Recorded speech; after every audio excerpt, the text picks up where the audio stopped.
Okay. Hi, everybody. Thank you for coming. Whether you're here live or whether you're overseas and watching via Zoom, thanks for participating in this.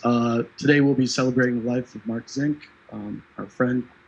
And the way this will go today, we have 13 speakers that will be coming up. Some will be here in the bar, some will be on video, some will be live via Zoom. And then at that point, when that's finished, we will open up the floor to anybody else who would like to say any words, whether that's online or here in this room. So our first speaker today is Chris Tharp.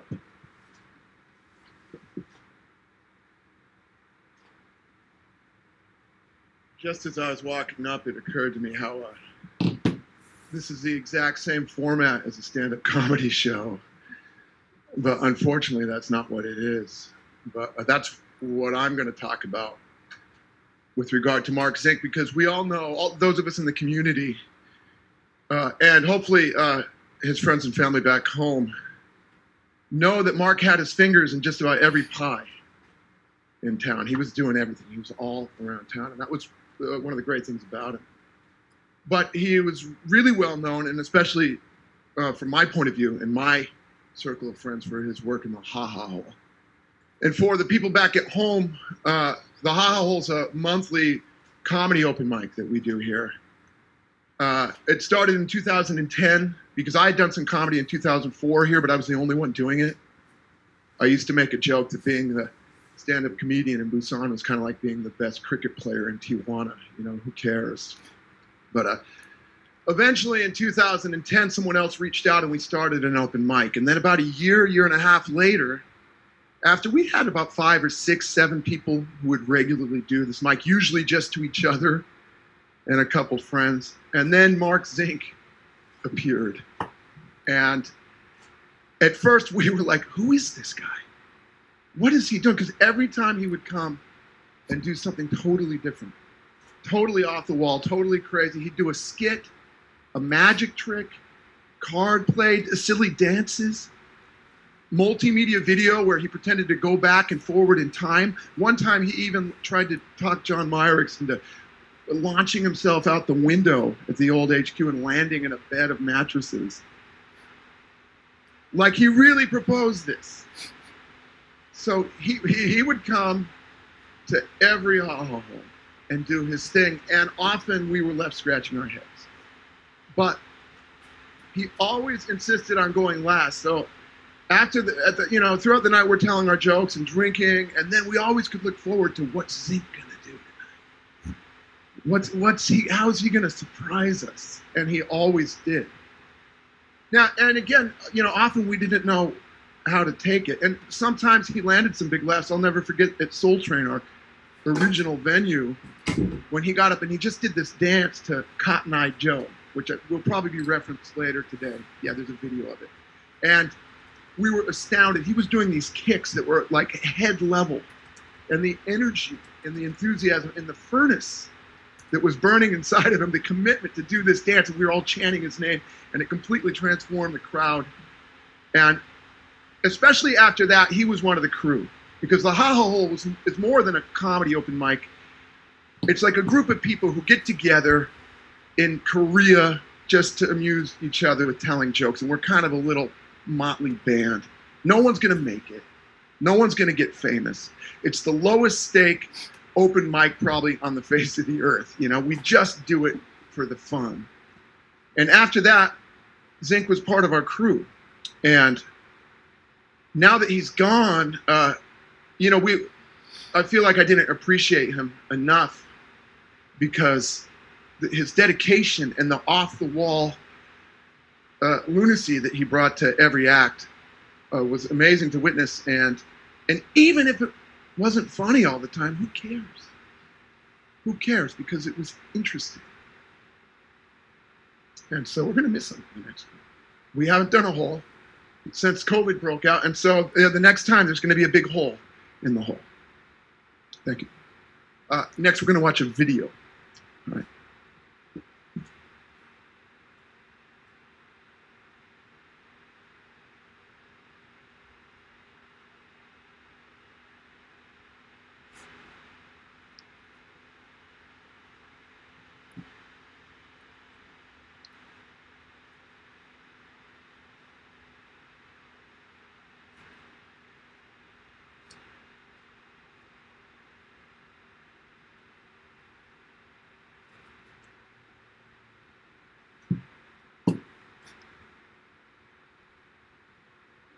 Am I weird? Maybe. Spelled out W A I R D. What does this mean? It describes me. What? I'll show you. Western, educated, intelligent, rich.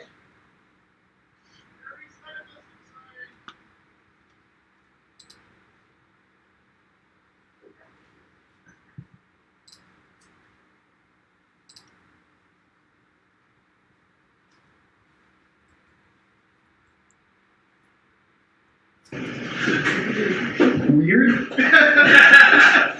You think I'm weird? Yes. Let's evaluate this. I'm gonna spell it all for you. Am I weird? Maybe yes. Spelled out W A I R G. What does this mean? It describes me.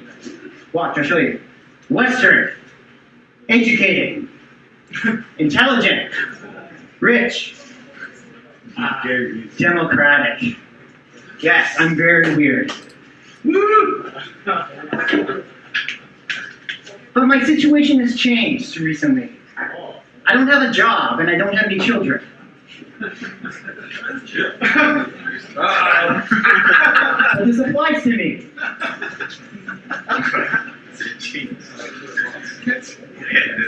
So, I have zero income and no kids. That makes me a Zink.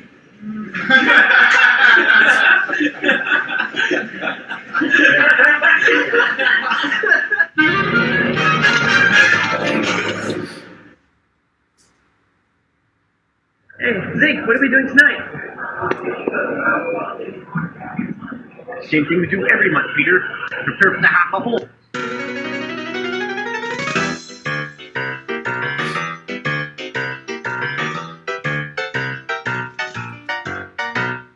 Casino and the Zink, Casino and the Zink. One is a genius, the other seeks fame. They're stand-up performers, they like Transformers. Casino, Casino and the Zink, Zink, Zink, Zink, Zink, Zink, Zink, Zink, Zink.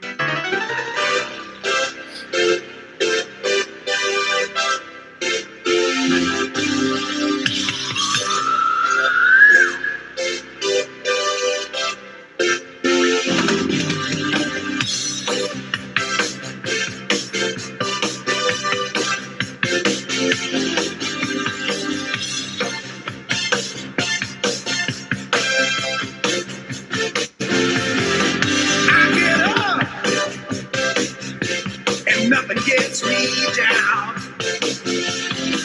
You got it tough. I've seen the toughest around. Mark, no, the Jets lost. How could it be? But Winnipeg wins in Winnipeg's name, but we lost. I have a cup. No, that's a beer. I'm going to do president.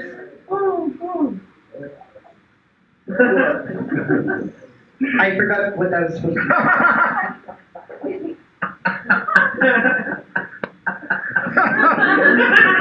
Brilliant. Yeah, it's great. Would you like to see me dance? Yeah! La la la la la. I can sing too. La la la la la. Opera. La la la la la.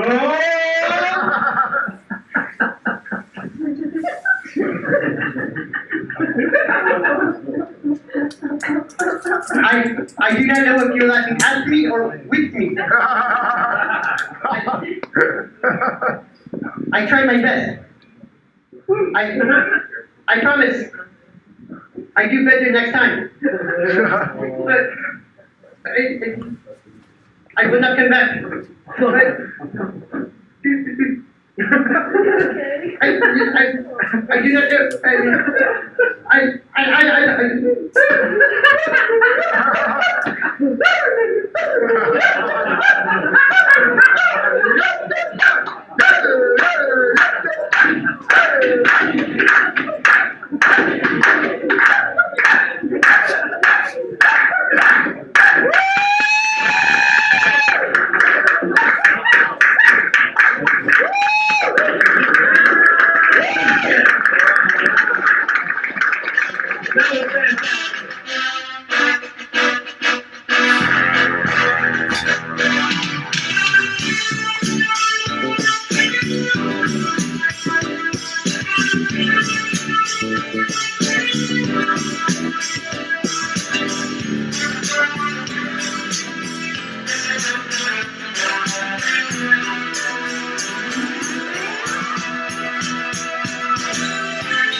Here it comes.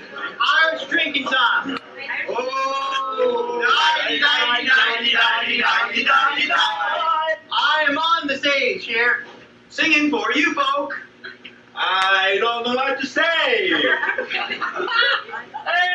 I wish I had Coke. Some of the people are funny, some of us are not. I don't think Mark is funny. But we'll give it all we've got.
Every country has its unique culture.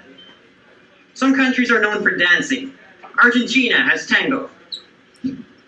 Cuba has salsa dancing. The United States has West Coast swing. India has its own style dancing. First, I'll show you the move. I went to an Indian wedding, and on the stage, what they were doing was this.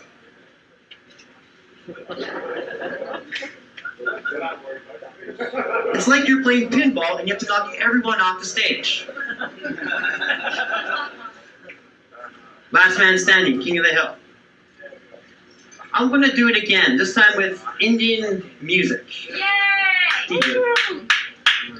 It makes more sense when you see it in action. Yeah. Mr. DJ.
We conducted a little experiment here. So this was probably a few meters deep, Matt, you're just stood straight up there, aren't you? I'm going under. Try and go under. Wait, I can't. Oh, you poor thing. Sorry for laughing at you, though. That's funny. Those peepers. Before and after. Oh, not too bad to come down there. Now for my second segment. That was good though. I'm gonna do a little dance. It's not necessarily my favorite dance, just that people really love it. When I point, you play. Waiting for it.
Oh.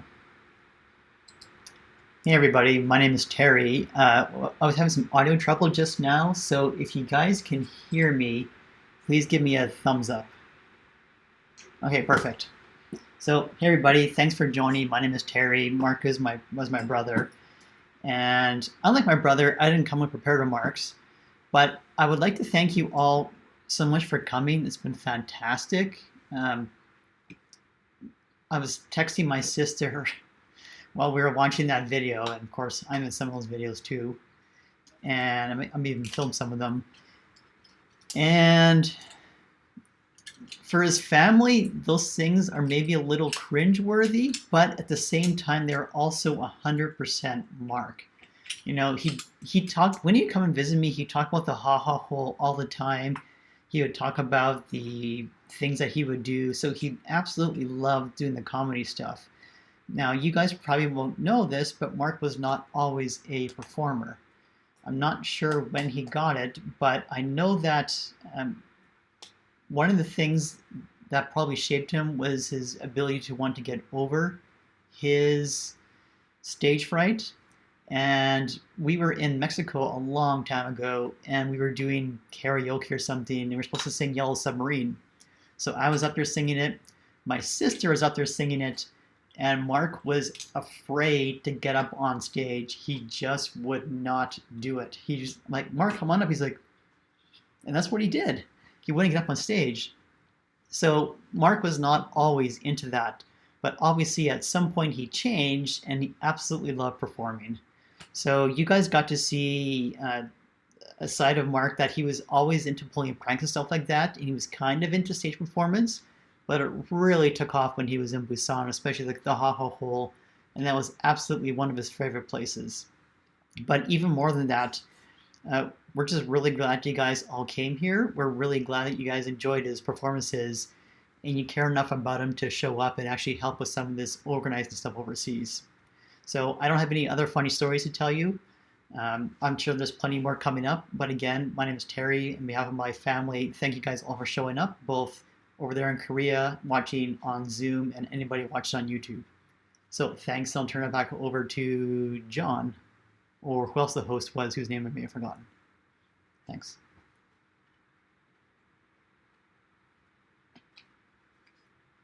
Okay, thanks, Terry. Yep, I'm John. And coming up next to speak, we have Michael Payne Wheeler.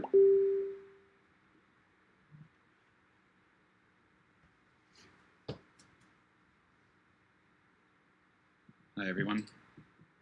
I just have some personal memories I'd like to share, because I think something that perhaps we can maybe all, I don't know, I guess what I think is kind of what was kind of great about Mark is that maybe we all have memories of him, and like even if you weren't there for some of these, like you could still kind of relate to it, right? Because I that's what I gathered from a lot of the Facebook discussions and the social media ones. And some of them are quite amusing. Some of them were from a while ago. Some of them were very recently. I remember the first day that I actually met Mark was 2013. I think it was my very first year in Korea, and I met him through a friend of a friend. And I had no idea who he was, never seen him before. I hadn't gone to any sort of comedy show. And so I asked Mark, I said, hey, what brought you to Korea? And he said, oh, I'm just here until the statute of limitations back home runs out. I was like, oh, all right. And I just thought I'd take a guess or ask a question and say, all right, what'd you do, Mark? And he sort of looked at me. He's like, I killed a guy. He's like, all right. I don't remember how the rest of that conversation goes. I might have just walked away. But I think it didn't take long for me to realize that he was probably joking. Something that happened a couple of years ago, or a year or so ago, I do remember getting together with him to do some drawing, because I always admired his cartoons, and something that he said that was nice to me while we were drawing and illustrating together. You know, he remarked to me that he thought I was a better illustrator than him, but I thought that was ironic because I was always jealous of the comics he was putting together, which to me was always much more important. So, you know, I guess I appreciated the kind words, but he had the actual sort of skills and, I don't know, just know-how and desire to really put it together. And various times being on HQ pub trivia teams, I think you always had a very good shot of winning it all if you were with Mark Zink. And even if you didn't, you know, you just had a really good time talking to him and sharing stories and having some beers and some laughs together.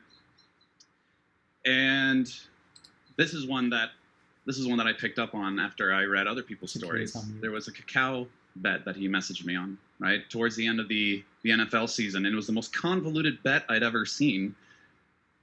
But I think I made heads or tails of it. So this was in December. I'm a Cowboys fan. And he said that we would buy beers for each other depending on how far my Dallas Cowboys got in the playoffs, and based on whether they won or lost by odd or even margins. So if they won by an even-numbered margin or lost by an even-numbered margin in the first round, then one of us would buy each other a beer. And then if it went on into the second round, then we'd buy each other 2 beers, and it would go on. And unfortunately, my Cowboys didn't make the playoffs, so we couldn't have that bet. But I really appreciated him just reaching out and just coming up with such a zany idea. You know, I really appreciated that. And certain things about how he liked to just drop, I guess, like nerdy knowledge I can really relate to as well. There was one time he was pop quizzing me on WWE trivia. He would say like, oh, what was the main event of Backlash 2002? And I'd be like, I think that was Triple H, Hulk Hogan, right? And then if I didn't know, then he would absolutely know. And actually, just a few days before I heard of his passing, I was at dinner with him and a few other people, and I mentioned a flair that I had for, you know, memorizing and learning world flags. And to no one's surprise, he also knew a lot about flags and started pop quizzing me on different flags as well. Like, what 2 countries have the same flag? Like, one's in Africa, one's in Europe. And which 2 countries have the same flag but inverted? And things like that. And, you know, those were, yeah, exactly. Those are the kind of things that I just remember really enjoying myself with Mark. And I've got a little Polaroid camera that I like to take pictures of people with. And unfortunately, I didn't get around to taking a picture of Mark because I stick it in a photo album. But undoubtedly, if we had had more time together, I would have, because I think I can maybe speak for all of us when I say that our time with Mark Zink was not yet finished. Thank you.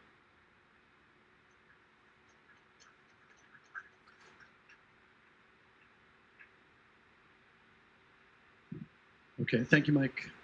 Next up, we have a video that Stephen Hampson sent in from overseas, so we'll watch this.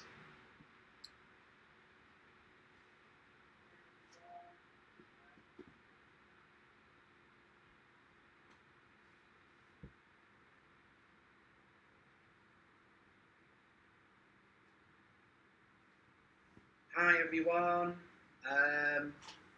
I'm talking from the past. This was recorded a few days ago.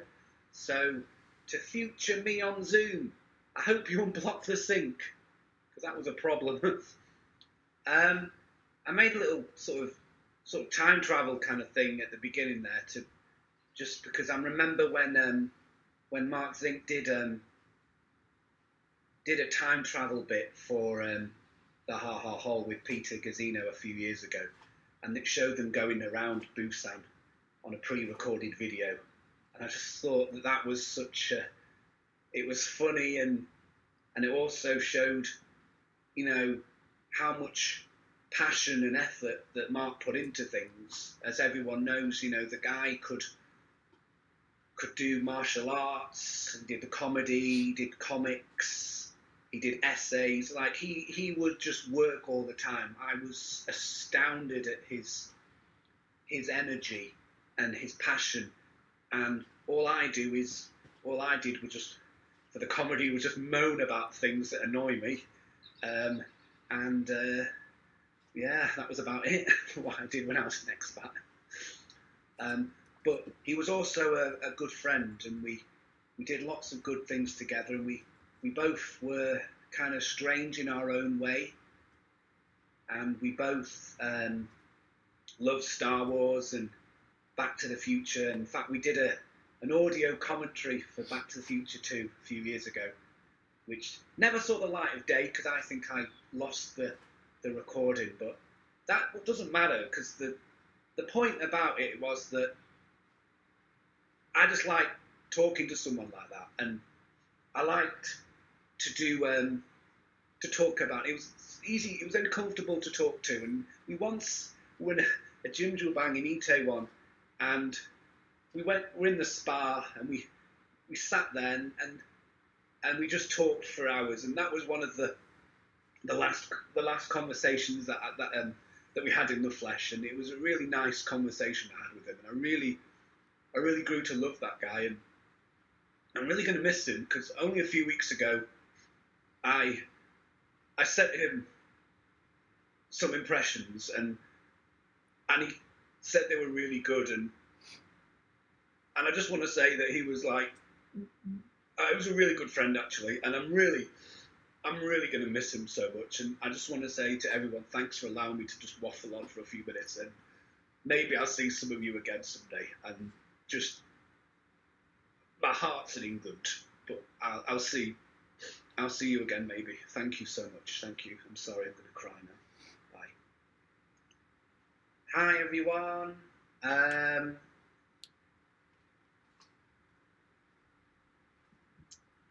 Okay, thanks, Stephen, for sending that in. Our next speaker is Patrick Guilfoyle. He's a member of the Toastmasters Club, which Mark was a prominent member of. So, Patrick, are you ready? Sure. Okay, thank you.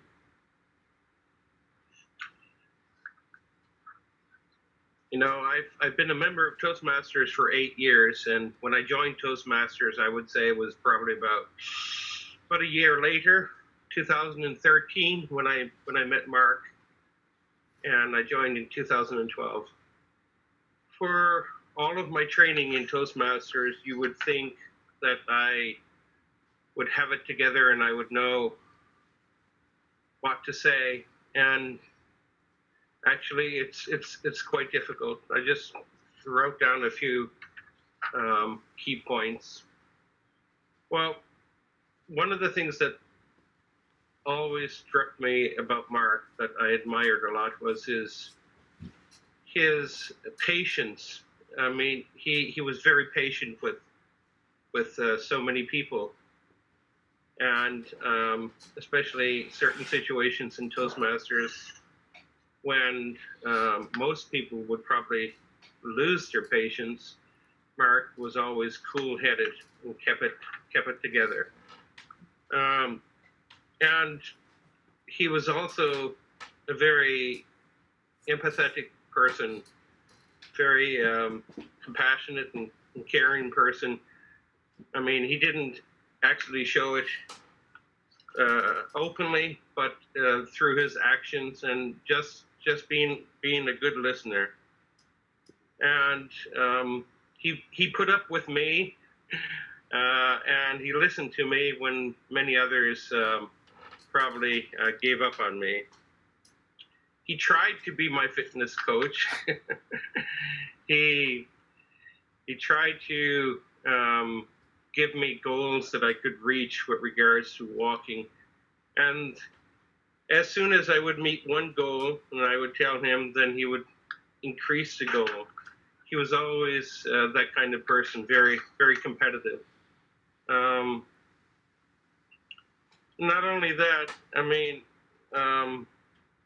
he hooked me up with part-time jobs, and I didn't even ask for them. And he said, "Oh, do you want to help me out to do this job for me?" And that was the kind of person that Mark was, always thinking about others, how he could help others out. And when I was the president of Burning Brunch Toastmasters, he was actually both of us ran for president. And the funny thing I remember was that he said, "Now I'll vote for you and you vote for me." So I thought that was pretty funny. I'm not going to say too much more. I just want to. There's a song I want to recommend all of you to listen to, and I'm not going to sing it definitely because I don't want to bore everyone to death. But this song is from Disturbed, a group by the name of Disturbed, and it's one of their newer songs. It's called "Hold On to Memories," and I'm just going to read a little bit of it. I think it's quite appropriate for this time. Listen, everyone, the time will come when all of us say goodbye. Feel that aching in your heart, leaving you broken inside. But we're never really gone as long as there's a memory in your mind. That's true. Mark will never be gone. He will always be a part of my life. So now go do the best things in life. Take a bite of this world while you can. Make the most of the rest of your life. Make a ride of this world while you can. And certainly Mark Zink did that. And I'm going to miss my friend, Mark. Miss you, buddy. Thank you very much.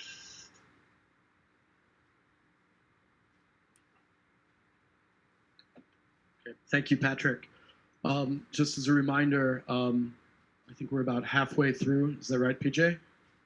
So at the end, if anybody else wants to come up and make comments and say something about Mark, or if you're online, please just send a message to PJ. PJ's been helping out with all the tech, and thank you, PJ. Our next speaker, it's a video from Ireland. This is Andrew Keeley, and yep. Hi everyone, Andrew here, coming from Ireland. I'd just like to say something about Mark.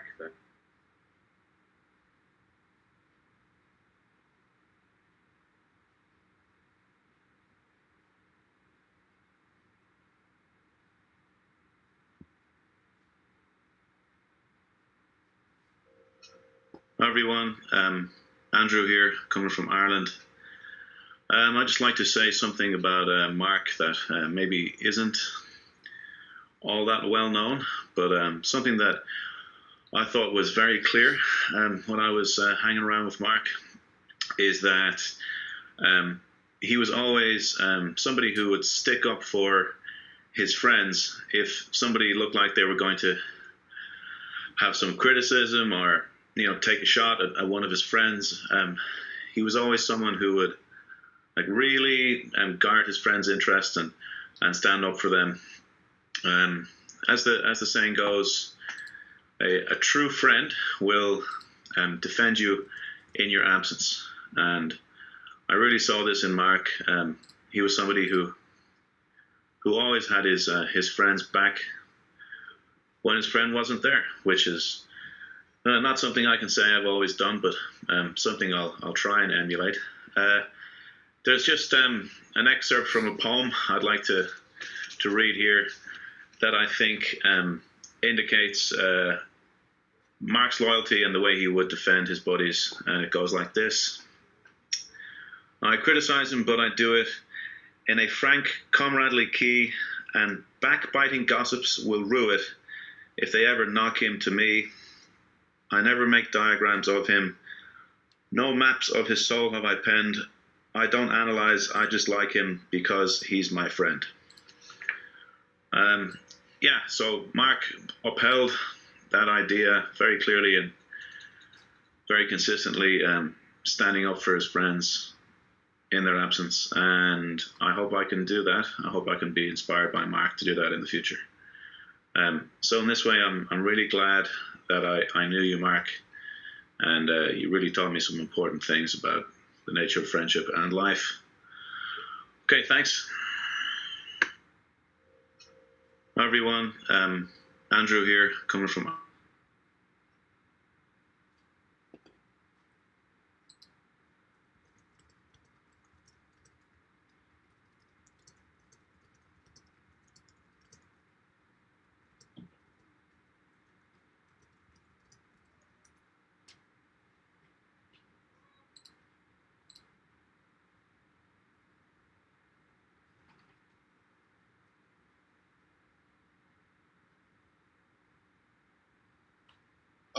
Hi everyone. Yep, I lost audio then for a second. So yeah, I prepared a few words because I'm a bit rubbish at pulling things out at the last minute. So I just wanted to say a few words about Mark.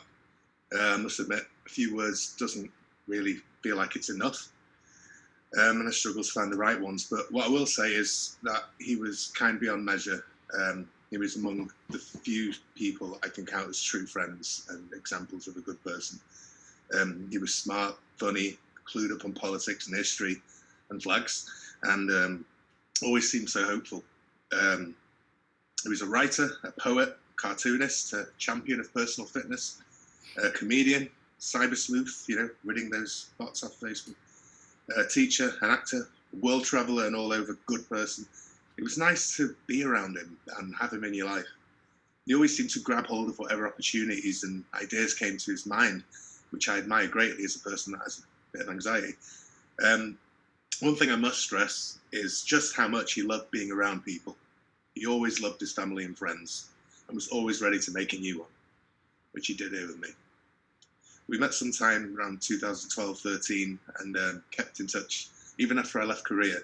He sent me trashy romance novels written in his handwriting, property of Ed Thompson, along with a comic book he picked up in Seattle, which he picked up upon remembering a conversation we had, and then a little self-made cartoon. Anyway, the point is he was just so damn thoughtful and he had such a great sense of humour. He loved making people laugh and be happy, even if it was a joke falling flat. He'd find a way to make people laugh and just feed off it himself, bless him. I was honoured to be his friend, even visiting with him here in the UK a few months back, albeit brief. Over the space of about 4 or 5 hours, we had a meal and a couple of pints in a pub, and then we went to an American cereals cafe that I stumbled upon, and we played board games. It was a nice callback to where we first started hanging out properly in Korea, fully booked in Busan, a kind of board game and book cafe. We had many a chat there, and yeah, Mark, as we all know, he loved having conversations. He'll really get into the nuts and bolts of life, science, philosophy and history, and pop culture being his strong points. He was always patient beyond anyone else I knew, and he'd genuinely be interested in watching the thought process unfold in others. I can honestly say I struggle to think of another friend more genuinely happy to be with you and hear you out, whatever it was he had to say. Not only that, but to engage with you kindly and with compassion. Every time. No matter how passionate anyone was, he always seemed to know how to keep the tone positive and encouraging. It was an honour to know him, not only as he was someone as nerdy and focused on the nuances of game, film, TV and life as himself, but because he was a true friend, a unique soul who this world rarely seems to deserve, and one who will never forget. Mark, thanks for the time you spent with me and my family recently in Gwangan. Just generally thanks for being you. I'll miss you. Till we meet again, sleep well, and I'll end saying this as I know it'd make you smile. I have been and always shall be your friend. Thank you.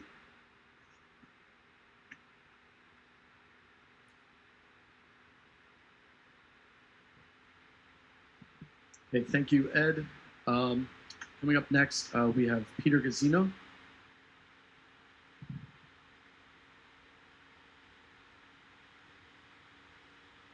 Hey everybody.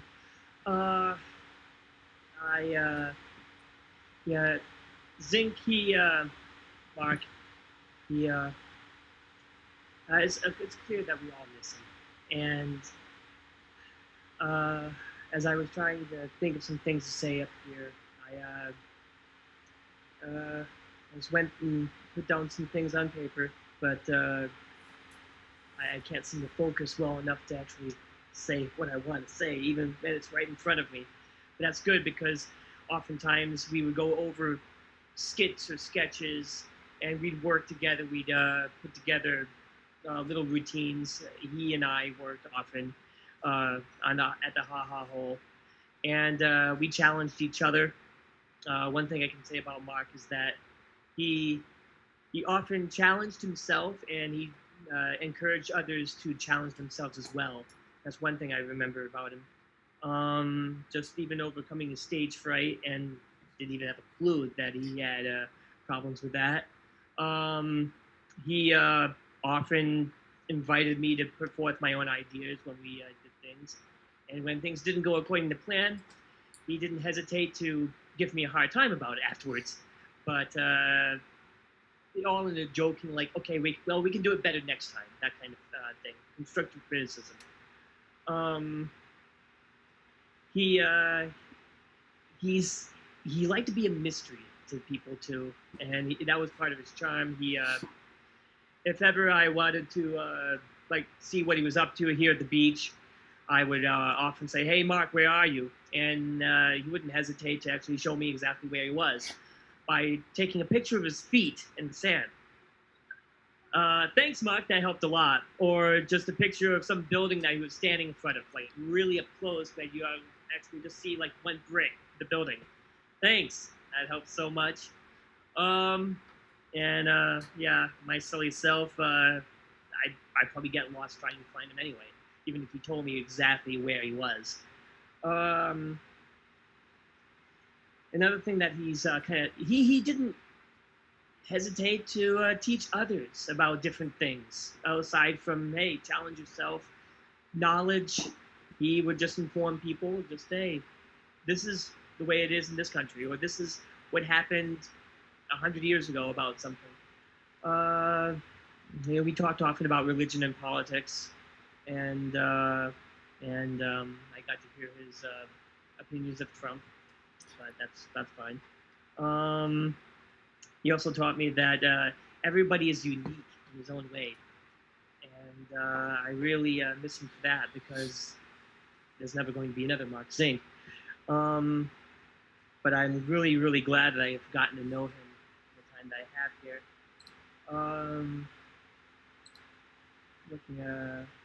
One thing he did, he found out I collected coins, and I think as a response to that knowledge, he wrote a little essay about coins and currency, just of all the countries he was traveling at the time. That was interesting to see. He submitted a couple of essays to me and just said, hey, take a look at these.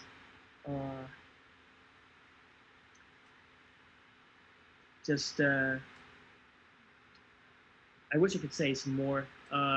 Just my thoughts are a little muddled and addled right now, but that happens whenever you try to talk about somebody you care so much about that you just don't find the words when you need them sometimes. But it's nice to know that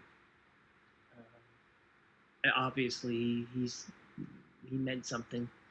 So I'm going to miss you, Mark Zink. Thanks.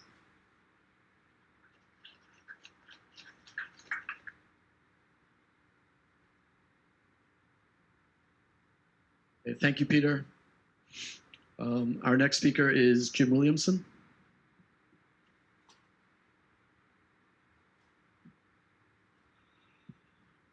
This is actually my first time on stage in my life. I've been wrestling with this for days. I finally made the decision this morning to say a few words. I had to write them down, and I've been practicing them and rehearsing them, and here goes. Is this thing on? Okay. I first met Mark about 6 or 7 years ago at the Ha Ha Hole in HQ KSU. He was doing stand-up comedy, and as you can see, I clearly have a debilitating case of stage fright. We were both from the same country, almost the same city, well, close enough. We went to the same university, and we both lived in the same city, Busan. We had the same life philosophy. We both enjoyed traveling the world, and we were both fans of the same hockey team. Naturally, we became friends. Then we became neighbors. and we watched a lot of hockey together. There is nothing odder than sitting on a recliner at 8 o'clock in the morning on a Saturday morning, watching a game, beer in hand. Mark would sit there in the recliner, journal in one hand, beer in another, eyes fixed on the game, and asking me random questions about hockey, philosophy, history, or whatever else was on his mind at the time. I'll never forget that. Mark's passing was a sudden shock. My friend will never grow old, never continue his travels, never fall in love, never fall in love again. He will never see the Jets win the Stanley Cup. For those reasons and more, I will miss him until the end of my days. Thank you.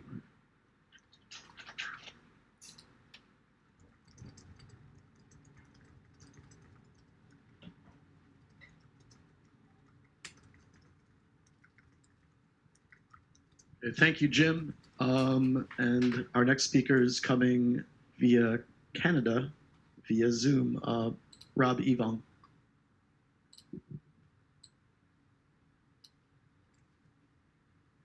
Can you hear me?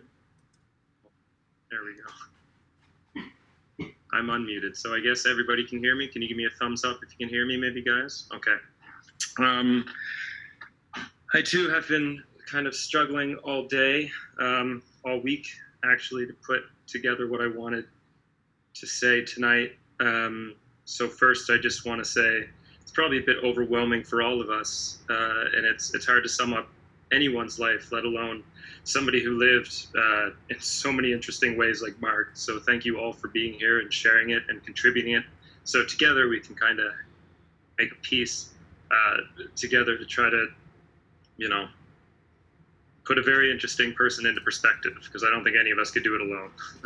I think we're learning that tonight.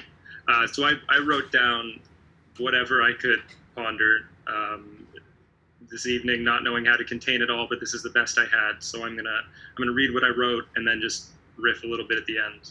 And here she goes. I met Mark first very casually on a bar stool when I moved to Korea in 2011. We swapped sports injury stories, a very manly and cool beginning to a friendship, I think we both always thought. We didn't talk very often for the next 7 years. It's not that we avoided each other, but the community in Busan is an ever-changing, ever-moving group of people who you don't always spend time with. You do take note of each other, though, and I noted that Mark was always a very polite person. He was a great listener, no matter how brief our conversations may have been, and he was often letting me in on some theory or joke. It seemed like he was just pondering moments before I bumped into him. And Mark was also taking note, of course. Mark was actually taking notes every single day for, I believe, 15 years, give or take. Learning that Mark journaled about his life and his dreams every single day for over a decade is the kind of thing I only learned about him when we became roommates. That's the kind of, you know, stuff you learned if you spent any amount of time with Mark. It kind of just became a richer relationship. That was 7 years after I bumped into him that first time, and that's kind of where our friendship really began. I was going through a hard time when me and him became real friends. Relationship woes, health woes, so many woes, and to put where I was at that time in another way, Mark offered his friendship at a time that I really needed a friend like Mark Zink. When I needed a place to stay, Mark let me share his loft apartment with him. The kind of place where you get to know each other pretty fast, because we were under one roof. I was on the top, he was below. Besides Mark's daily journaling, anytime I glanced from where I slept to the ground floor, often at 7 a.m. when I was still tired and he was fully active and productive, I could see a number of interesting sights. Mark working out for hours on end. Mark leaving to take a 20-25 kilometer walk across the city. Mark creating thousands of comics and stacking them in piles. Mark writing essays, the first of which he told me about was an essay on world flags, which goes back to something Mike said earlier. Just always being productive and always being passionate. Or sleeping on a yoga mat on a hardwood floor instead of the bed. This is something he did before I moved in because it was better for his back. He was a strong and focused dude. And what I didn't see Mark ever doing was using air conditioning in the middle of a Busan summer or even using a fan, ever. Even during exercises. And I also never heard him complain about it. It wasn't long at all before I realized that my roommate was the most interesting person in Busan, and probably if anybody in that period of time in my life or since has heard me talk about Mark, and I'm just going to riff now, that's how I described him, and that's absolutely how I felt. The other thing I would say about how I needed him as a friend at the time and how I carry him now is just the influence that somebody like Mark had on me, and it's so nice to see having so many of you. I started exercising more. I had somebody to, whatever the, sometimes if you're in a hard place, getting a bit of momentum is really difficult. And if you got something you want to talk about, having a supportive roommate who's always interested, there's no better way to heal. I got fit.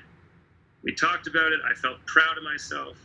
I started writing every day myself at that time. I don't do it always now, but sometimes when I think about Mark, I still do. I used to sit in front of the apartment and I used to journal. I used to feel good about myself. And in that mind space that I think Mark helped me get to, I made a lot of new friendships. And in all of those friendships, I think that I still have Mark. So when I was trying to figure out what I wanted to write today, I just couldn't because it was overwhelming, and preparing to do something like grieve doesn't really have an answer. And I don't think it's something you try to solve. You just kind of let it sit there. So I just tried to act naturally, not knowing what to do today. And the only influence I could take for the day was thinking what Mark would have done. So the first thing I did was to get ready for this was I exercised until I was way too hot and way too overworked. And that is absolutely something Mark would have done, was push himself. And then I talked to people where I'm shacked up here for this crazy virus, and I talked to people who had a lot to get off their chest, and that was also something that Mark did for me all the time and did for everyone, it would seem. And I guess that's been my strategy for dealing with, such a hard time, is just trying to remember the way that, I kind of carry a lot of friends, but Mark especially is a very unique voice. I carry that voice with me, and he helps me remember to journal. He helps me to exercise and push myself and to be a good friend to people. And in a hard time when we're all dealing with this, there isn't really an answer. But I think that if we all kind of take care of each other, I think that is a very, very Mark Zink thing to do. And I'm happy to be here with all of you in the sense that, maybe happy is the wrong word, but I'm glad we're all together, and like Mark would have done, take care of each other and take care of the people you meet, because he would take care of whoever he met. And I think that that's my main strategy, is just trying to remember all of that about Mark and bring it into my own life. And I really, really appreciate all the time that I did have, small or big. So thanks for all of you contributing what you had to. That's it.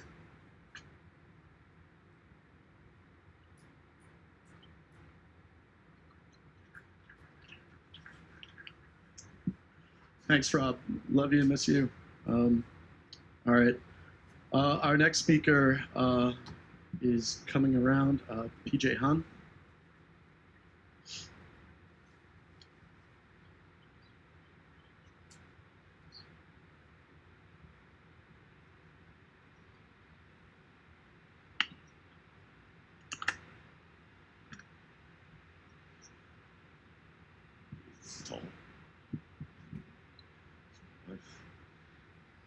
The first time I met Mark was years ago at a trivia night, specifically after trivia. As I said, he approached me with papers in hand, making the irresistible offer of a free beer if I could just solve half of his puzzles. Again, after the event.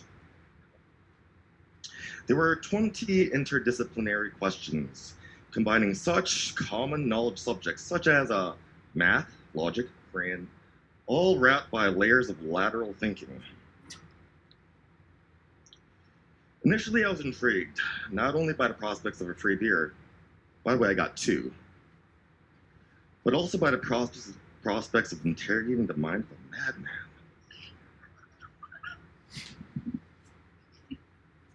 Only a madman could have wrote these questions.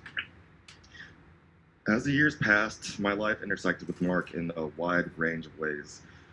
From a 12-hour comic session, to comedy open mic, to a shared passion of martial arts, and as I just learned today, a debilitating sense of stage fright.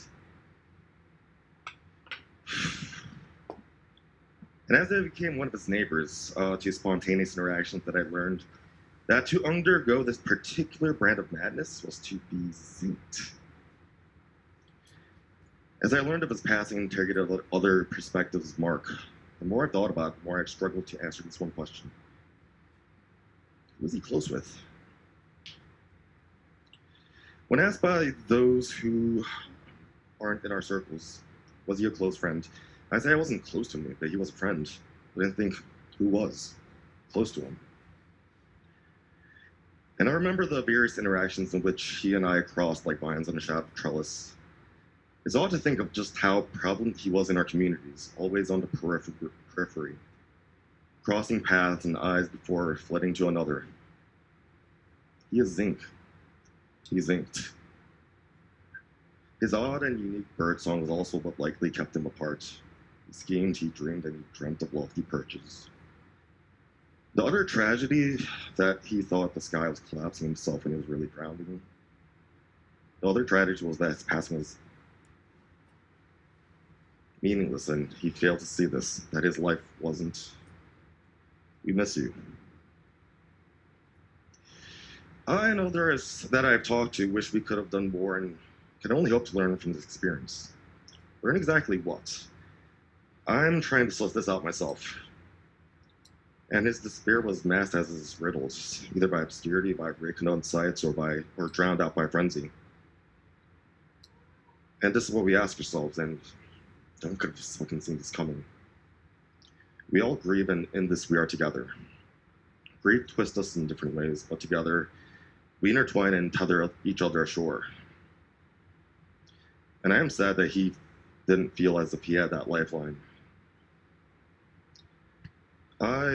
And as I wrote here, we are here not only to mourn, but to celebrate how this one man affected us in so many intangible ways. And as I look out here now at this gathering, I can only think back to our first encounter, those Zink puzzles. How he brought together these disparate elements that should have made little sense and connected them in that peculiar way he did. And perhaps that's what I'll take away, how these threads tie us together and just how interconnected we are. To Zink.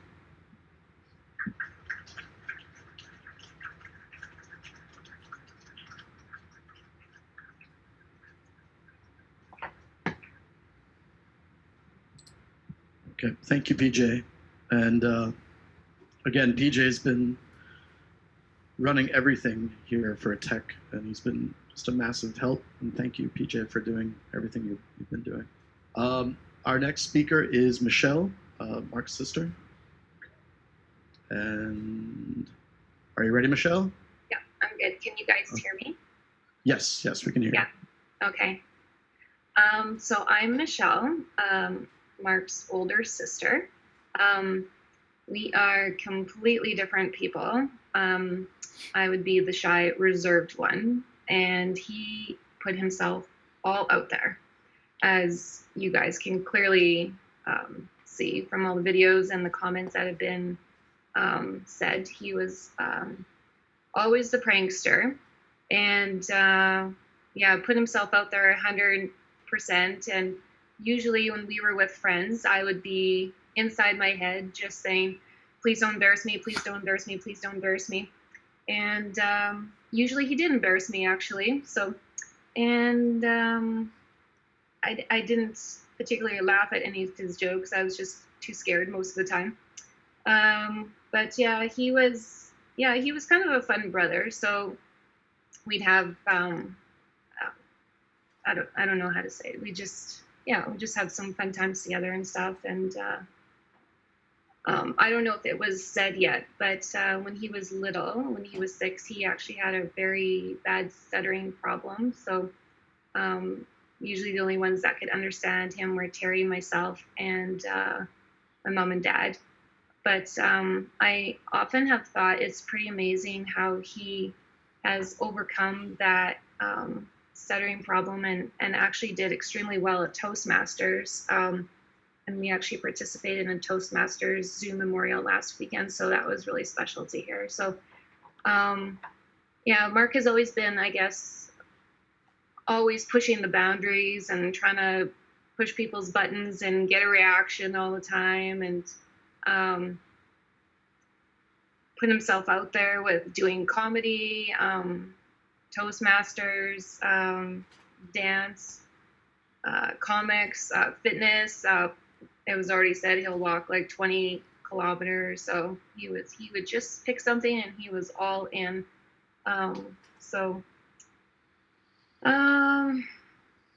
Yeah, what else did I want to say here? I tried to write a few things down, but I can't really keep my thoughts straight here. Some of the embarrassing things I guess we could go back to are at my wedding, he insisted that he wanted to wear a white suit, and I was freaking out because the bride is supposed to wear white, but Mark insisted he wanted to wear a white suit. And at Terry's wedding, he decided he wanted to do a little bit of karaoke, but in front of everybody at the reception, but it went on probably about 3 verses, a little bit too long. And so my husband took somebody's walking cane and just kind of like pulled him by the neck off the stage, and everyone started chuckling a little bit, but Mark thought he was actually pretty good, so he didn't know why he was being pulled off stage. But so those are just a few of the little embarrassing things. But the last 15 years he has spent in Korea, so of course it was hard to really know what his life was like there. He would only come back to Canada on average maybe about every second year. So we would just go on long walks and chat and stuff like that. But just participating in this Zoom memorial with you guys has been really awesome for us to kind of piece that piece of the puzzle to his life and what you guys all mean to him and what he meant to you. So this is actually really special to us that we are able to participate. So thank you for setting up this Zoom memorial for us. It was, I didn't think I was gonna cry, but yeah, when I heard that he was coming home to Canada, I thought about making a poster and just showing it on the outside of the window because I knew he's going to be quarantined with my parents. So I was thinking about making a poster that said, "Welcome home, butthead. Enjoy your quarantine." Of course, we didn't get around to that. And then I was actually kind of glad that he would be in Canada because we could celebrate his 40th birthday. So that really sucks that we got robbed of that. And it was Tuesday here in Canada on April 21st. I just wanted to know why he didn't get on the flight because I thought that he had gone to the airport. So I actually called him. It was 10:30 a.m. here in Winnipeg, and it was just past midnight there. And he didn't pick up the phone, and he just texted back, "Not right now." And I guess it was shortly after that he took his life. And then we found out in Canada the next day. So that was a big shock.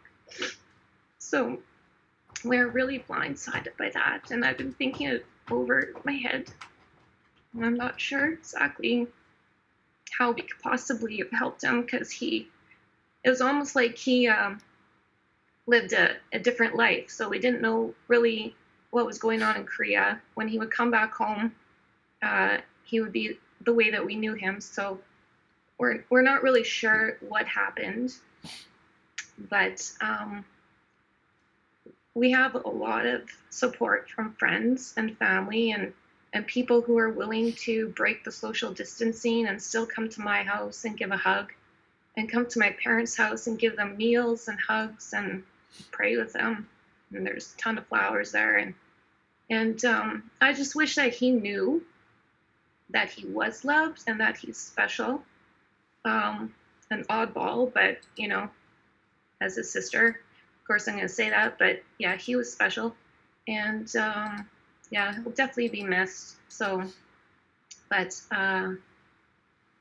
yeah, I just hope that he realizes that he was loved, and yeah, I just want to thank all of you guys for putting this on and joining today. It just means a lot to my mom and my dad, Terry and myself, and of course our spouses too. So thank you to everybody, and thanks for putting this on.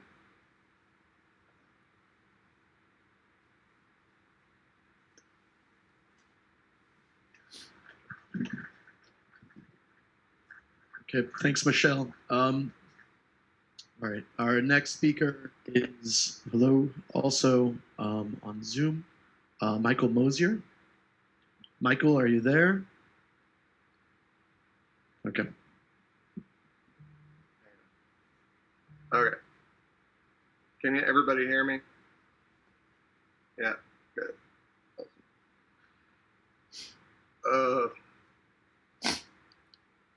Yeah, I've been kind of a wreck ever since I found out. I met Mark.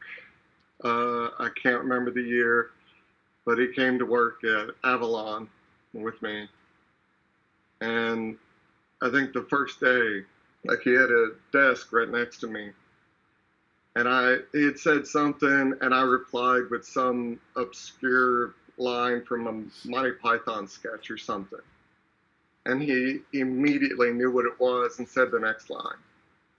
So, yeah.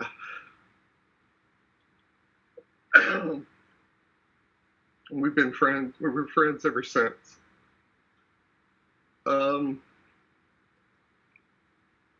He told me about stand-up comedy. I'd always been a fan, never tried it. And he kind of pushed me towards it. He said, well, HQ's got this Night of the Dead Comics. So even though you got no material yourself, why don't you give it a try? I was like, okay, well, I mean, what could I do? Who could I be? And he said, why don't you try Bill Hicks? You like his stuff. You look kind of like him. I'm like, all right. So I did. Loved it. And he was like, well, they got an open mic on Wednesdays. Why don't you come down and try it? I'll help you out. You can run your material about me. Let me know. So I did that, and I bombed, obviously. But he did that for me.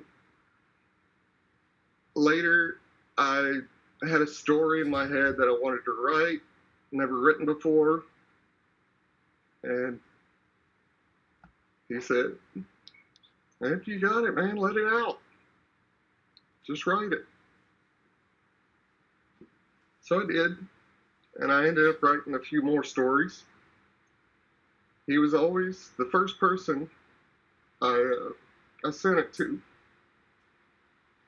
He always got back to me, like, gave me his thoughts. But that's not what I wanted to share. What I wanted to share was about 3 years ago. I came home from work, and I checked my mailbox, and I had a package there. And it just was sent to me, no return address, no nothing. Just, had my name on the front, that was it. I thought, I didn't order anything. I opened it up, and the title looked a little familiar, but I just didn't know. and I think it's backwards on the video, but Guns of the South. And I didn't know who sent it to me. So the first page, I don't know if you can read it. It's got his name and the date.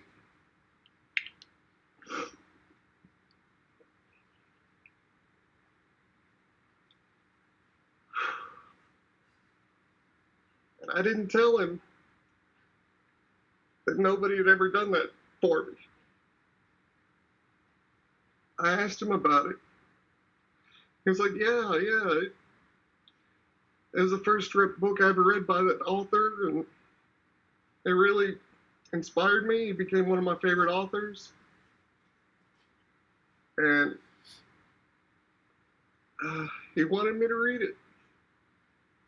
Now, I have a problem with reading like physical books. Like they kind of put me to sleep. So I was unable to finish the book until about a couple months ago. And I told him about it the last time that I talked to him. We talked about the book, and at the time, even now, I'm studying computers. I saw his video on YouTube about his notebooks and how he was taking notes. And I'm doing the exact same thing. I'm taking my first online test on Tuesday. And I wasn't able to tell him about that because I hadn't scheduled it by then. I found out on Monday that he had died. I had signed up for the test on Sunday.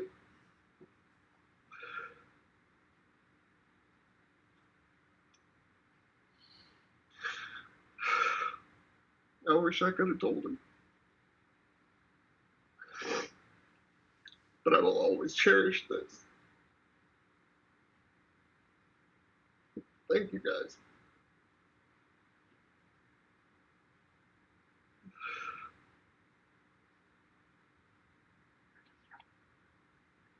Okay, thank you, Michael. So we have one more speaker, and then he'll be performing a song, Mike Ventola. After this, if anybody else would like to speak here at the bar, please tell us and we'll bring on the mic. And on Zoom as well, just send PJ a message. Okay, Mike.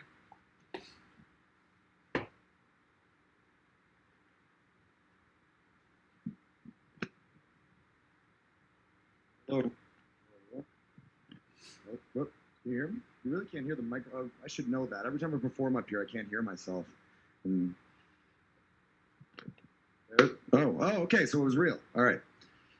Anyway, thank you everyone for coming and for the beautiful speeches everyone talked about with Mark. When I first met Mark, I went to his apartment. I knew one of his friends who was a Christian, and we watched Christopher Hitchens debate and then debated the existence of God. And it pretty much turned into me, Mark, and a guy named Daniel, who was just quoting scripture for about 2 hours. And I said to Daniel, I was like, Daniel, can you entertain the idea that maybe God doesn't exist? And he said, no, I can't. And he was like, well, I don't think we can really carry on then. And Zink said, thank you for saying that, because I would have carried on for a very long time if you didn't. And, we went on to talk.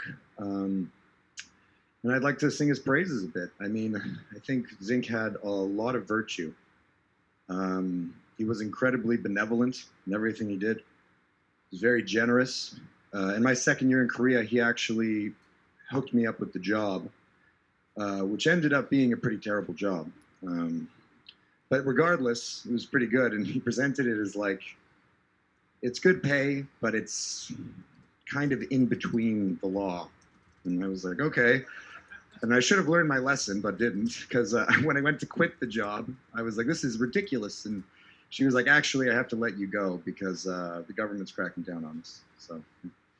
So anyway, you know, I think for across all cultures, they have different, you know, systems of virtue, like the cardinal virtues in Christianity or the Bushido 7 virtues of the samurai. And I think Mark exhibited all of them. He was masterful in his strategy, in his tactician. He was meticulous in his cataloging and recording, in his planning. He was a great artist, a great parodist, and I think that's how you say it correctly. He had a lot of really great allegory, I think, in his comedy that I kind of picked up on, but you know, watching his stuff now, you know, in the vein of like, you know, Andy Kaufman or even Dante or something like that, he was really smart. I remember the first time he did comedy, or that I saw, because when I met him the first day, he told me he did comedy. And I was like, oh, I look forward to seeing it. This guy's really smart, should be good. He came on stage and pulled out a bottle of lotion and was like, lotion? Smells good. Feels good. This went on for about 15 minutes, and there was no joke. And at the end of it, I was supposed to, you know, sing some songs and stuff, and I was like, "What was that?" There was no jokes, and he was like, "That was the joke." That there was no jokes, and I knew, I was like, "All right, this is my kind of guy. I really like this guy." Let me just check. I have a couple notes.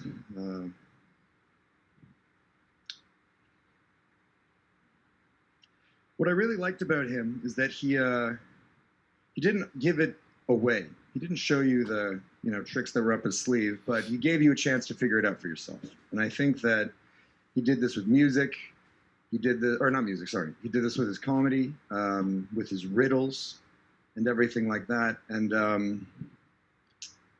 you know, there are a lot of things that we won't understand about Mark and what happened, and it's difficult to grasp with that and to make sense of it. We can only kind of put together the pieces. But you know, it came to my knowledge that one of his last kind of notes, he said, in so many words, I apologize for any pain that I've caused. And I was fortunate, I guess, or enough to be able to attend his cremation. And Peter and I said some words, and Peter said a prayer. And I told him that I forgave him because he made a mistake, which was rare for him, I think. And it was truly unfortunate. But like everyone's kind of said, we just have to talk to each other about it, you know? And I wish we would have talked to him, but, you know, there's a lot of, like, could have done this, could have done that, and reminded him we loved him. He knew we loved him. He knew he was great. Come on. Like, he knew it. And yeah, we just got to keep making sure that we talk to each other and, you know, talk to people that maybe are a little bit on the fringe, that we wouldn't normally talk to, and make sure everything's okay, because, you know, largely our social support network here is hanging out at the bar, and just case in point, you know? So with that, I love you, Mark, and I love all of you. And I'd like to perform a song for you in tribute to Mark. Just get my guitar. No.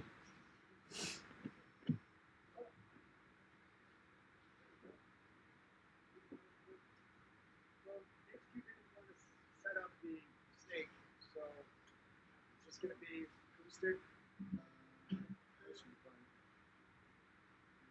I don't know, but then you'll hear my voice but not the guitar. You know what? Is that okay? This song always made me think about Mark.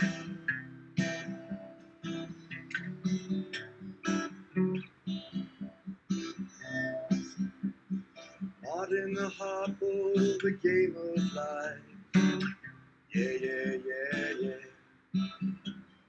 Mr. Andy Kaufman in a wrestling match.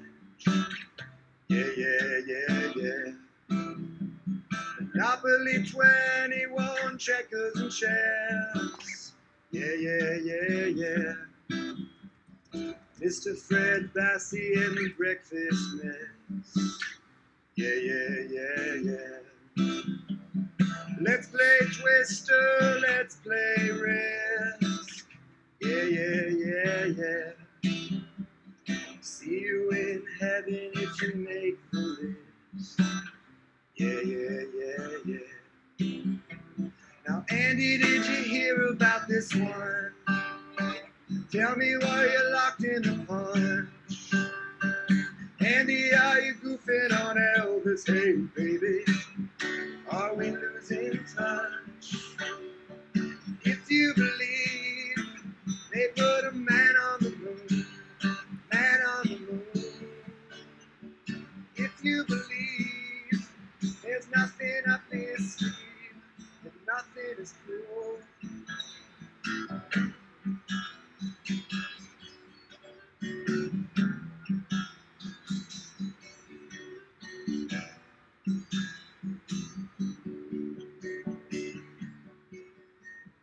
Moses went walking with the staff of wood.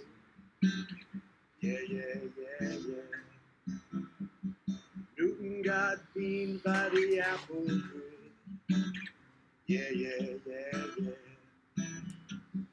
Egypt was troubled by a horrible act. Yeah, yeah, yeah, yeah. Mr. Charles Darwin had the gall to ask. Yeah, yeah, yeah, yeah. Now, Andy, did you hear about this one? Tell me how you're locked in the punch. Andy, are you goofing on Elvis? Hey, baby, are you having fun? If you believe they put a man on the moon, man on the moon.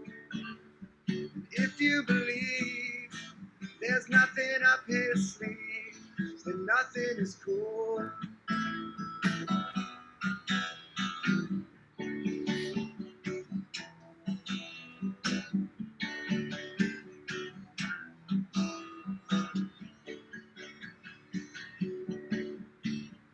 Here's a little aggie for the never believer. Yeah, yeah, yeah, yeah. Here's a truck stop instead of St. Peter's. Yeah, yeah, yeah, yeah. Here's a little ghost for the offering. Yeah, yeah, yeah, yeah. Mr. Andy Kaufman's gone wrestling. Yeah, yeah, yeah, yeah. Now, Andy, did you hear about this one? Tell me, are you locked in the punch? Marky, were you goofing on Elvis? Hey, baby, are we losing touch? If you believe they put a man on the moon, man on the moon. If you believe there's nothing up his sleeve, then nothing is cool. If you believe they put a man on the moon, man on the moon. If you believe there's nothing up his sleeve, then nothing is cool. Thank you.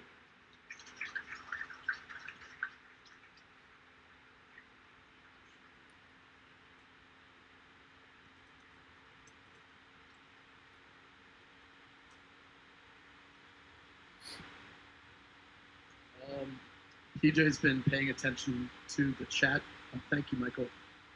There were a couple things that were unearthed about Mark. Mike, you apparently lasted longer at that job than Mark did, I was told.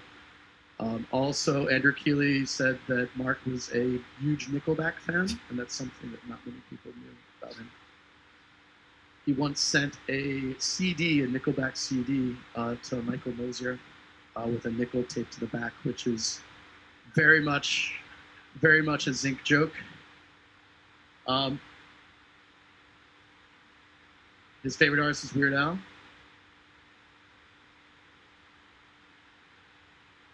He sent sexy lingerie to Stefan. Okay. Yep.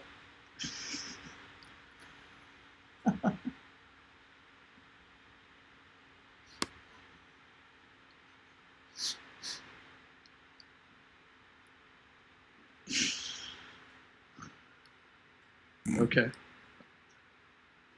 All right. We have several other people who are going to come up and speak. At this point, we'll probably just have people come up and just announce your names. And from Texas, we have Jason. Is this Massery? I can't read your handwriting, PJ. So this is Jason from Texas. That's Massey. That's all right. Okay. Mark Zink.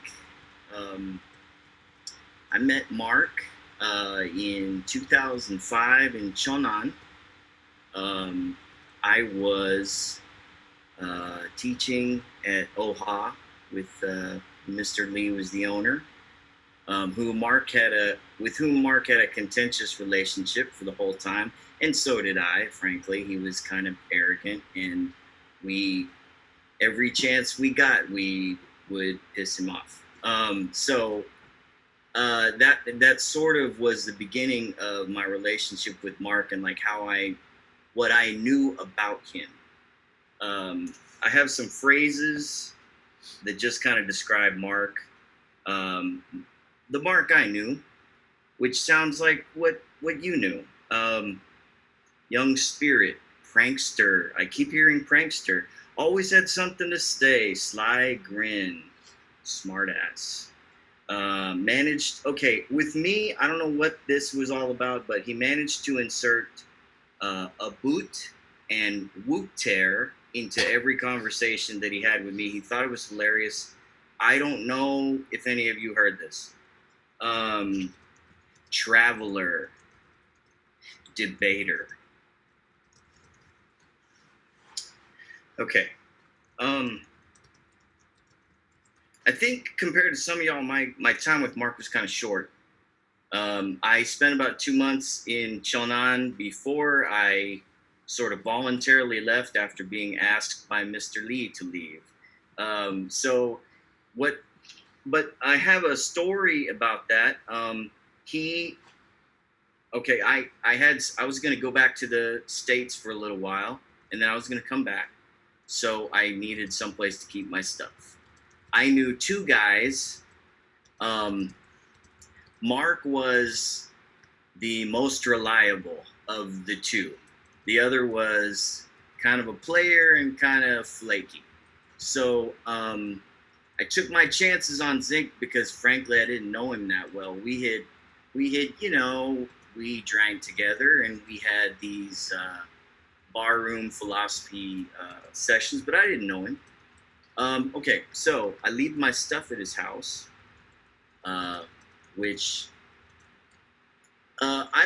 and just to tell you about me, I'm sort of an introvert, and I'm kind of rigid with new people who especially are trying to annoy me. So it was Mark was quite an experience to deal with, and I could only take small doses of him at first. I left my stuff at his house, at his apartment in Cheonan. I went home. A couple of weeks later, I got a package in the mail. It sounds familiar to me. Okay, and so I've heard this. I thought I was the only one. Apparently not. Okay, so I had, I had left several books and my computer at his apartment. One of the books, this is embarrassing, and this is a credit to Mark because I don't like to tell embarrassing stories, but I bought this book called Making Out in Korean, and it was about, it was teaching the Korean language and teaching like how to pick up Korean chicks, basically. Okay, with using Korean. So Mark sent that back to me at my parents' house, and I had, and of course he doesn't warn you, so I had no idea what was in the package. I open up the package. I'm sitting right in front of my mother, and I'm opening this up, and she's like, "What's that?" And and she sees it, and making out in Korean right there. I don't know. Maybe I can. Oh well, it doesn't matter. You get the idea. Actually, can you see that? Here's a picture of Mark about a year later. And as you can see, he's kind of a skinny guy. And this is at my wedding. And he was the only coworker that I felt I could invite to my wedding. And that was, that says something about him. But as you can see, he's kind of skinny, kind of a 90-pound weakling at that point. He changed so much over the years. Anyway, okay, the rest of my story is that what else? Okay, he sent me something else. He told me about my computer, which I was like, what? He sent me an email. We were still sending emails back then. There was no Facebook. So he sent me an email talking about, okay, here's another embarrassing thing. I named my computer J-Dog's Love Machine for some reason. And so Mark sent me the name of that computer and my login password. He had gotten around my security somehow. So that is the Mark Zink that I knew originally. And to be honest, some of you guys have spent a lot more time with him, and I don't really know why, but he had a profound impact on me and on, it's just like, I've heard this, just the way that he could listen to you, like you were the only person that existed in the world. And he just had this way of, he would just out of nowhere, he would message me on Facebook and say, how's it going? And like immediately it was like we were back in Cheonan again, and we were drinking beer together and just kind of hanging out. And he would ask some philosophical question, and I would, humor him in what, he always knew more about the subject. And so I just did what I could. I think most of what needs to be said has been said already. I just I've been thinking a lot about him, and I've cried and everything else. And I know all of you have too. It's so wonderful that there were so many people that loved him. And I just want to say, once again, and what I think of him most as is to me, he was a traveler, the way that I wanted to be a traveler. I was jealous of all the stuff. I mean, it seems like after Cheonan, he just kind of blossomed and moved to Busan and traveled all over the world. So I say to you, Mark, I say, may the road rise up to meet you, my friend. And we'll see you again soon. Thank you.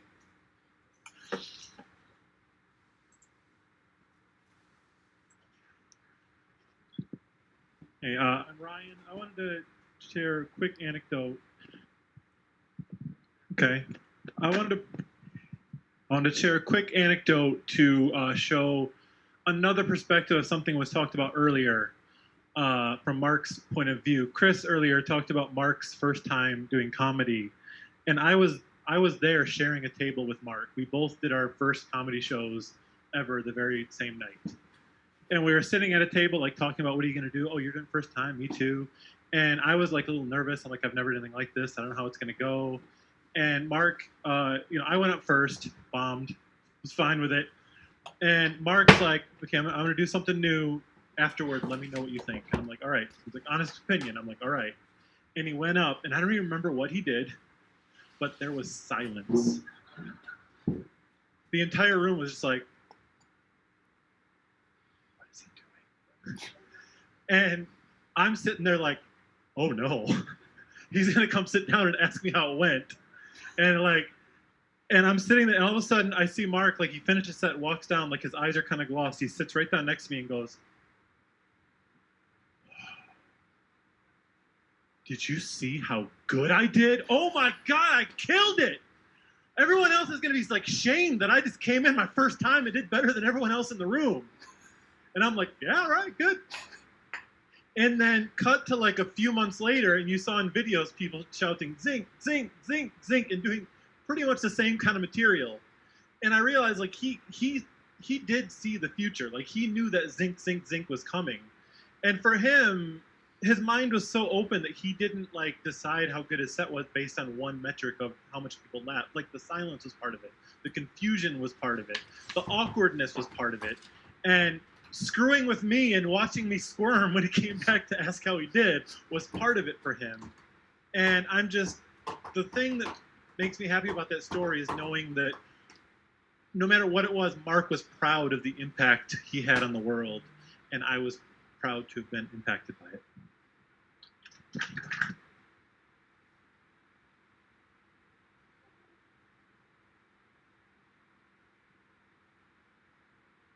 Hi, everyone.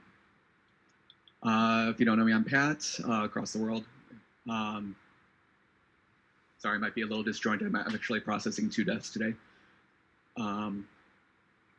I didn't really get to know Mark, the person, individually too well, but when you live in the expat community in Busan, you've been here long enough, it gives you a great opportunity to be that big fish in a small pond, and your character grows.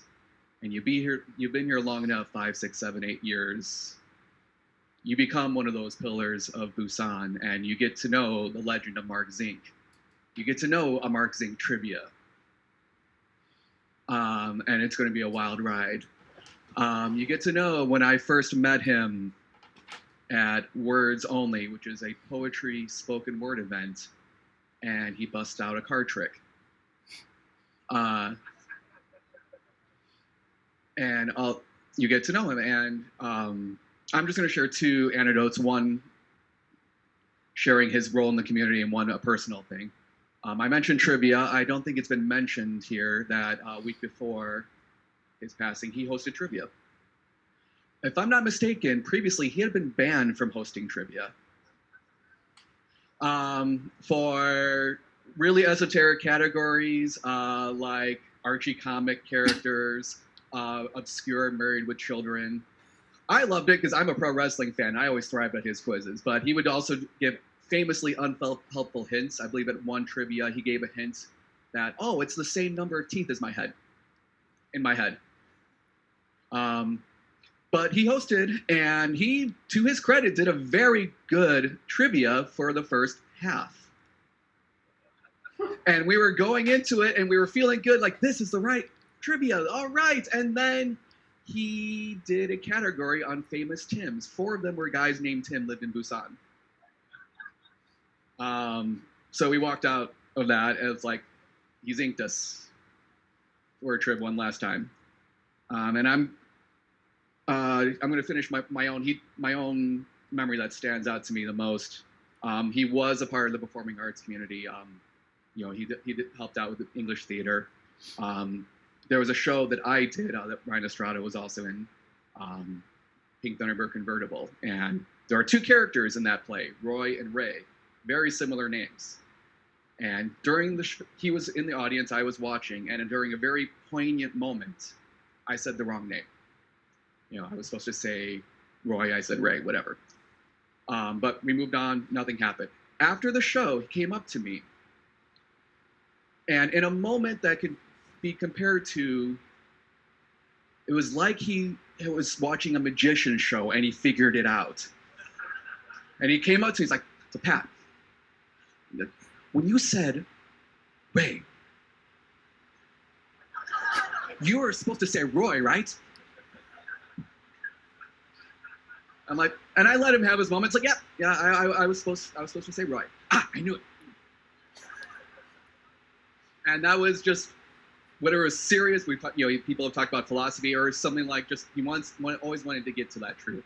And I wish I had gotten to know the person better, but I got to know the persona, the character of Mark Zink, and Busan will be much, much less without him. So, thank you.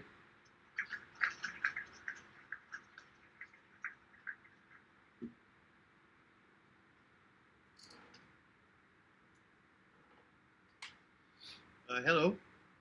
Can you hear me? Okay, good. Okay, well, it seems like a common theme today is stage fright. A lot of people have it, and I guess I do a little bit myself too. I don't really do much public performances, so I'll just pretend you're all my students in class.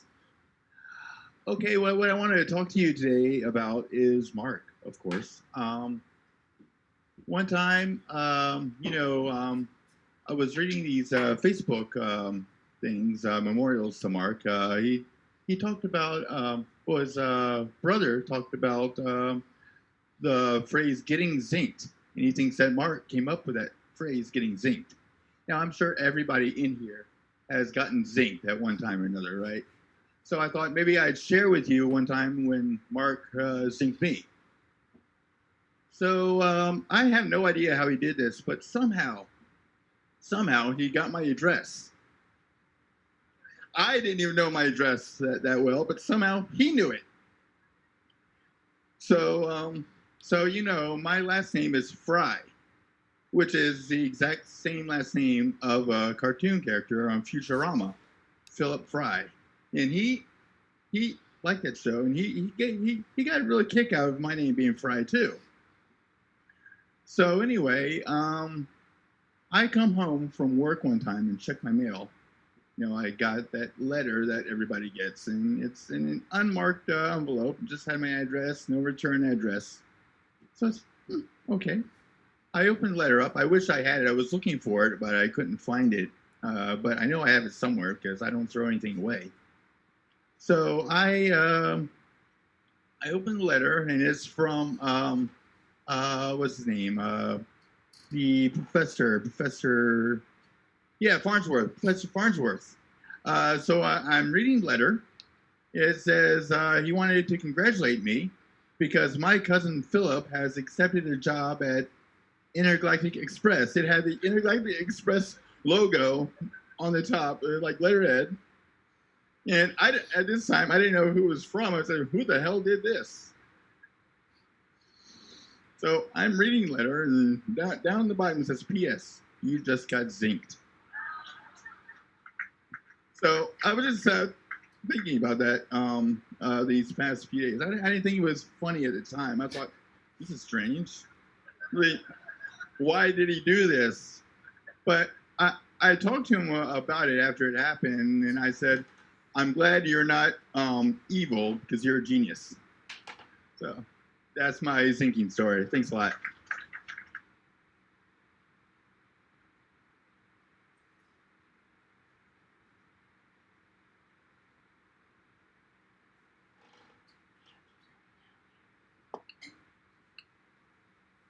Hi, my name is Apollonia, or as people in Busan know me, Jenna.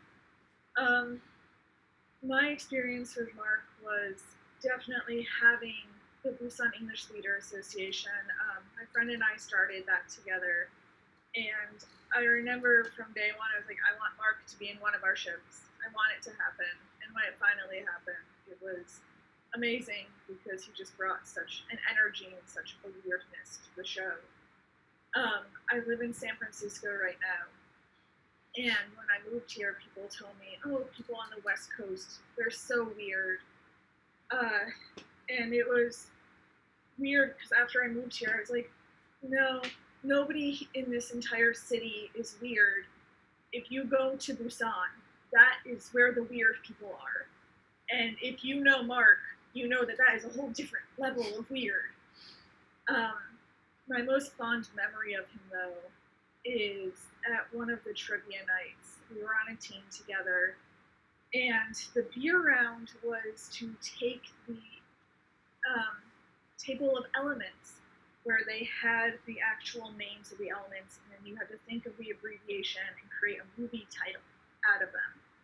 And everybody was having such a hard time with this, and our team was trying, and finally Mark just ripped the paper out of our hands and did it in about 2 minutes. Handed it in, we got our free pitcher of beer. It was great. But just knowing, again, his craziness and his niceness. He let 2 of my friends live with him when they were in bad times. He always supported everybody, and he was always an inspiration because he didn't care, and that was really nice.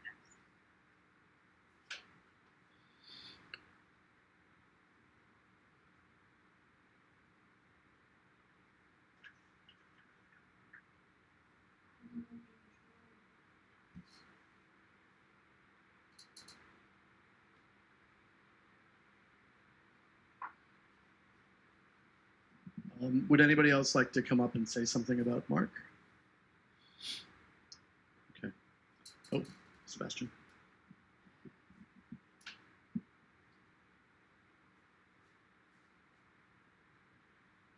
I was wondering if I would actually say something. I didn't know Mark very well. So I live in the same building, the Yugon Coatel. So we were neighbors, and you know, I've been there for a year about. So far the best interaction we had was basically at the elevator, like, hi, how are you? Well, you know, fine. You? Oh, fine.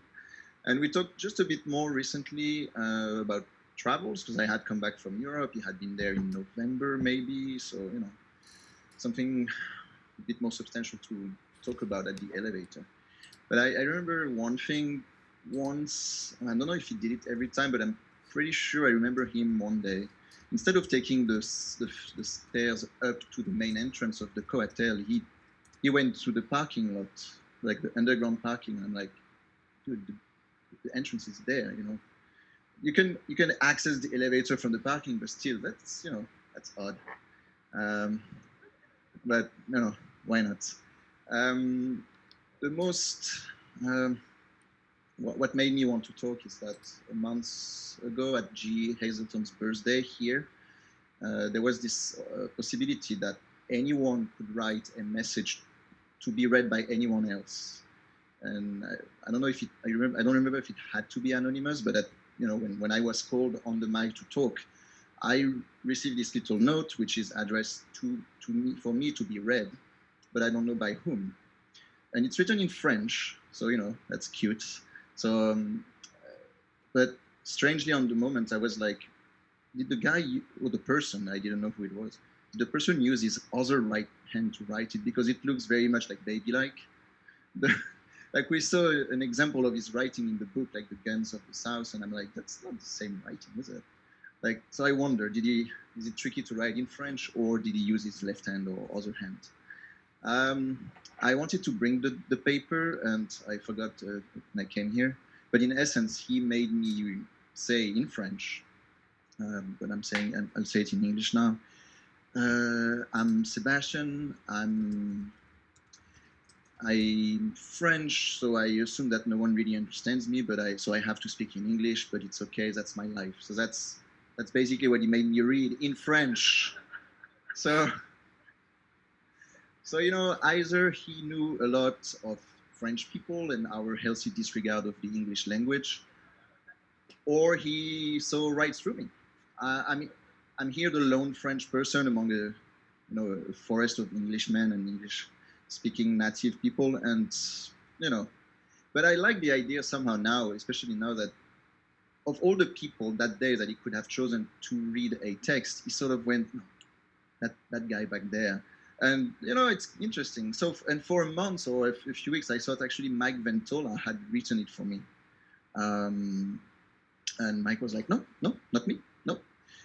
And the day that Mike is at my place, and we talk about it, and I'm like, yeah, look, this is the paper, and it's not you. No, it's not me, man. And we go down, and in the street just down the block, we come across Mark, and Mike knows him better, but still we stop, we talked a bit, and I'm like, oh, he's Canadian, right? Did you write that text? And he's like, yeah. Oh man, I really thought it was Mike. I was, but yeah, no, it was me. So it's funny, right? So, but for me, the very last thing I told him was, "Oh, thank you, man. That was so thoughtful." And I have the text on my fridge. The little note has been on my fridge since then, and I guess it's gonna stay there because I had never been zinked, and I guess I will not be, but I have the very next best thing, a token of his thoughtfulness, and yeah, thank you, Mark.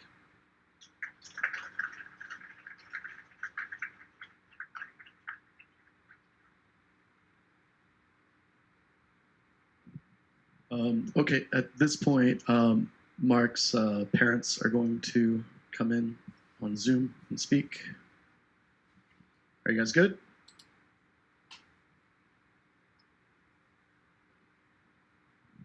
Hi. Can you hear me? Oh. So can you hear me? Yeah? Okay, good. Yeah, I'm Mark's mom. And he notified me one year and he said, Mom, I had a dream that you're coming to Korea for a visit. So I said, okay, I'm going to make that dream come true. I'm coming. He goes, what? I said, start cleaning up your apartment because I'm really fussy. So I tell you, I was there for 13 days and every day was an adventure. I didn't know what to expect, but this one episode, he says we're going to go shopping, but we're going to take the subway. Well, got into the subway, more and more people came on, and it was so crowded in there, I could hardly breathe. And he says, Mom, in 2 stops, you've got to get off. I says, I can't even move. Okay, he says, watch this. So what he had done, he said something in Korean, and this path opened up, and then he pushed me out. I says, what did you say? And he said, this lady is going to have twins any second now. Let's go. I said, Mark, I'm not having twins. But he said, Mom, the trick worked, so let's go. Yes, every day was different, and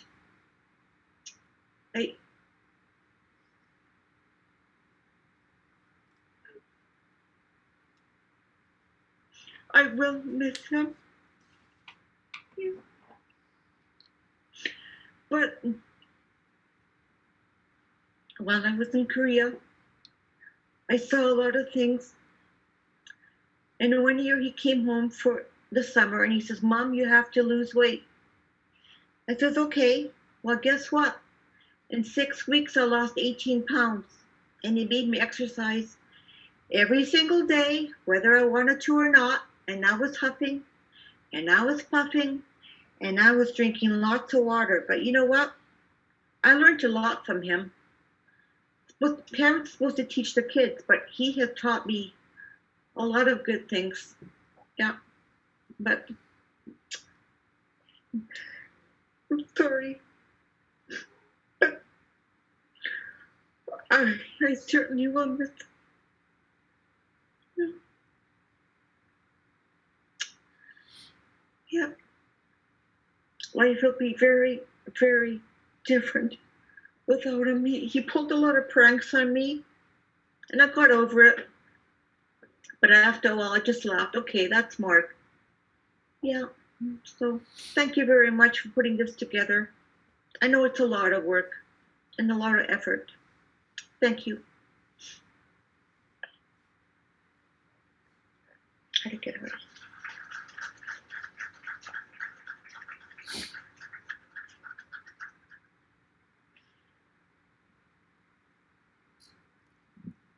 Okay. Okay, everybody. I think we should probably finish this at this point. Thank you, everyone, for coming out here. And I don't have a lot to say. Everyone said everything. But I was really proud to be Mark's friend. I love you guys. I think something that's going to come from this is this community. We're all, you know, strangers in a strange land here, but having been here 15 years, the people in this room are my family, and we're all going to look out for one another much more. We love Mark so much, and thank you guys for coming, and thank you. Yep. All right, and I guess we're all probably going to get drunk now. Maybe we'll see. So thank you.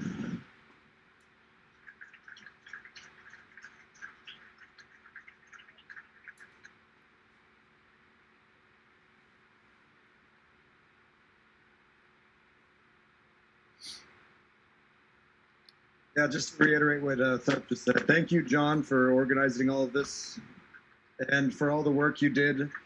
John and G, I'm getting that PJ, don't worry. John was the one who told me the news, and he really took care of everything. Him and G went to the authorities and talked to everything, and you know, really stepped up heroically to be there for Mark and for his family and for us. So thank you again. Yeah, I don't know what else to say. I guess that's it. Live life to the fullest, that's for sure. Oh, and to a family that's listening, I'm going to be coming back to Canada in September, and I'd like to stop off in Winnipeg to personally deliver his belongings so that you know, it doesn't get lost in transit. So I'm looking forward to meeting you in September. Sorry to invite myself over like this, but yeah. Well, it's un-Canadian, but you know, it's something Jesus would do, and I kind of look the part. So anyway, we love you, Mark, and I love all of you, and I hate the sound system at HQ.